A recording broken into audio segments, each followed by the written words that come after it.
Hey guys, welcome back to All Things Canary, the Norwich YouTube channel for the fans by a fan.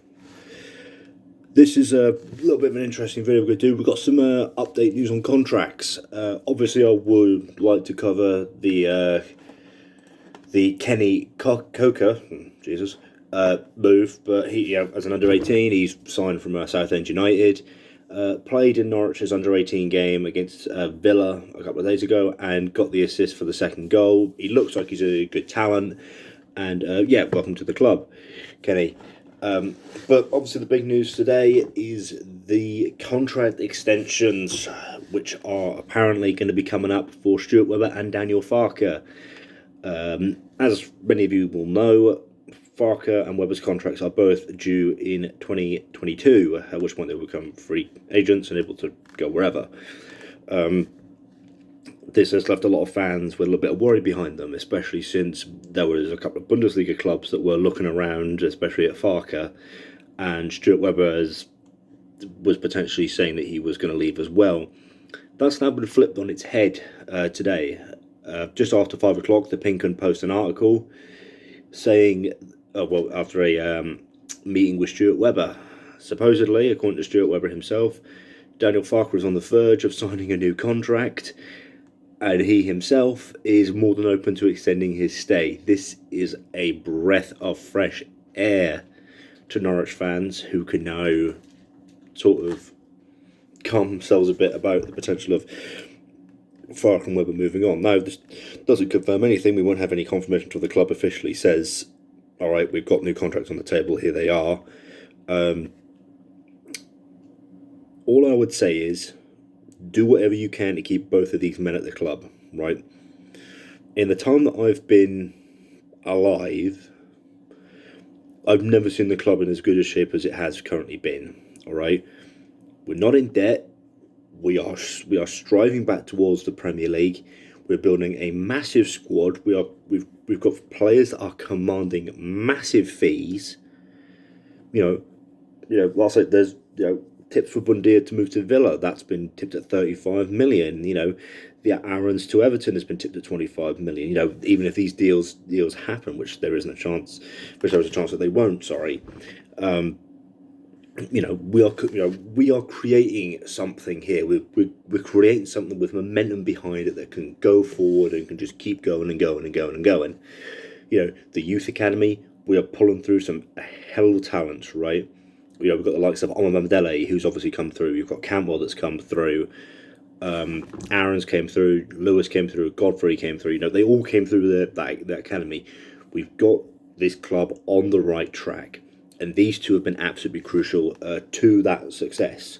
There is no other way of saying it. So obviously, if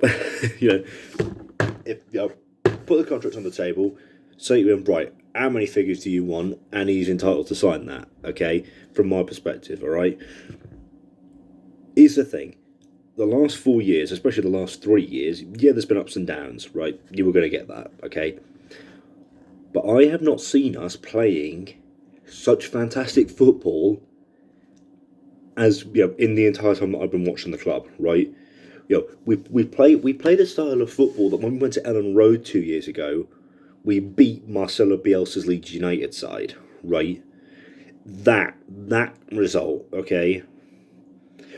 They built a team that this season put 7 past Huddersfield, that completely dominated a Brentford side. I know it ended up only being 1-0, but this was a Brentford side that had the Championship top scorer in the side. They had some serious firepower behind it. They were supposedly the side, and they came to Carrow Road and we walked all over them. The score should have been more than 1-0. Pookie should have buried the 2 or 3 chances that he got. And but from my opinion and from my point of view, it's been absolutely fantastic. It's been fantastic to watch. We've got a side built here. I forgot to mention the Man City game. The game that we came out and despite the fact that we had more injuries, we had as long as your arm. We came out And we took it to Man City and we beat them 3-2. We did that against Tottenham, we did that against Arsenal. We didn't beat these teams, obviously. We beat a Leicester side, that had they had our former player and the powerhouse and Jamie Vardy up front. We drew with them. So Leicester were the only team last season that didn't that didn't win against us. Which makes you laugh in some regard. We were the side that almost beat Liverpool. Only just hitting the post, and it took Sadio Mane to come on and break us down eventually. Regardless of the fact that we got relegated, we still do have a side here that has so much punch behind it and so much just go and fight in it. We've got the depth in the squad now, right? We've got the midfield numbers, okay? We have at least 5 or 6 attacking midfielders. We've got 3 or 4, I think it is, holding midfielders. We've got 4 centre backs. We've got 2 full backs per side. And we've got 3 strikers up front. We've got the depth that we didn't have a year ago.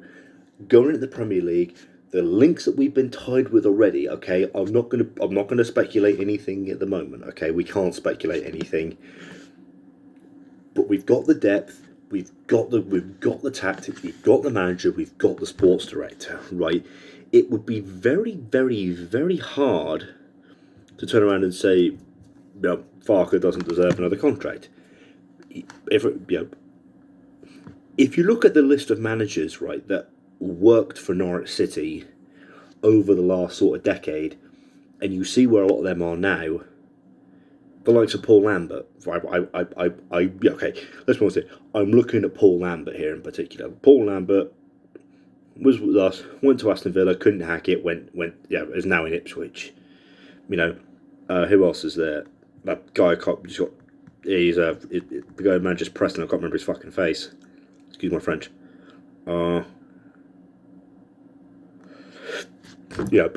that's what I'm on about. Alex Neil, that's his bloody face. Look what they're doing now. They are, in Neil's case, he is a mid-table manager. In the other one just got sacked from Ipswich. Farke, right, has done with Farke has proved, right, that he is a lower level Premier League manager at the very least. All right, the fact you've got Bundesliga clubs who are coming after him and want his signature shows you exactly what we've got on our hands. But the first time you can sort of sit there and say, right, we've got a club, right? We've got the squad, we've got the manager, we've got the sporting director, we've got the owners. Everyone at this club from top to bottom is on fucking ball, right? They're all on the ball. They've got their eye on the prize and know exactly what they want, right? And this is a team with the firepower that it's got that could easily take it to most other sides. I think going into next season, there's a handful of things we've got to do. The first of all is we've got to be a defensive masterclass at home. I don't care whether you have to pull out like the Sam Allardyce stops, right? Going into next season, we have to do it. We have to basically do what we couldn't do last season, which was hold the line, dig in, hold and defend, right? We've got to basically be able to take 3 points away from every home game we can. If we could win most of our home games, that would put us at least on good footing. With most clubs seeing what the Premier League is like these days, it's pretty much a case of newly promoted clubs normally get the crap kicked out of them. That's the way it works. We just need to be. We need to do a bit of a Leeds, right? We need to stay undefeated. We're not undefeated, but we need to try and win as many games as we can at home. We need to make Carrow Road a fortress, and that would.